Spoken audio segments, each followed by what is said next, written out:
Now, the courts are not supposed to commit a youth to residential treatment unless they have gone through what's known as graduated sanctions. This means that the youth should remain in the community until the court and the juvenile justice system has used lesser means of punishing and restricting the youth. Oftentimes, this would be curfew or an ankle monitor to keep the youth at home. On the other hand, if the youth commits a serious offense, such as a felony, then the court often will commit the youth to the Department of Juvenile Justice without imposing graduated sanctions first. We talked a little bit about race in the earlier section, and I want to reiterate what I said before, which is that when it comes to the issue of racial disproportionality, that black youth are overrepresented at well over double their rate in the population.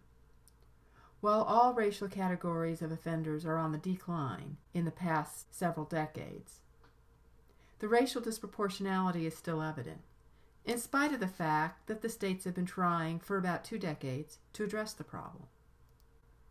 This issue is known as DMC, which is an acronym for Disproportionate Minority Confinement, but also sometimes referred to as Disproportionate Minority Contact.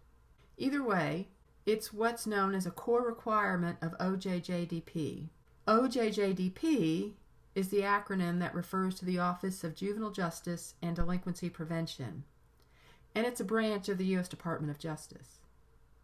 The concept of a core requirement is that OJJDP requires all states to study and address DMC. The state must show that they are doing this, or they don't get their federal monies allocated to them as block grants. It's the carrot and stick approach that you learned about in Government 101, that the federal government gives the states money to spend, but only if the states do the things that the federal government requires of them. And the final point here is the issue of confidentiality of records in juvenile court. This means that the public cannot access these records. People think this means that the record is under seal, but that's not really correct. A seal means that the judge won't allow anyone to see the record unless there is a reason, and that's very rare. Confidentiality means that the public is not entitled to view the record, but that does not mean everyone's not entitled to see it. The military is allowed to see it because they're not considered the public. And so that means that if someone committed an offense as a juvenile and then wanted to join the military as an adult, the military gets to find out about the juvenile record. There's also federal law that allows a prosecutor to access the record and to use it in the sentencing phase of a trial if the defendant had a juvenile record. That's called the Truth in Sentencing Act. So confidentiality is not absolute.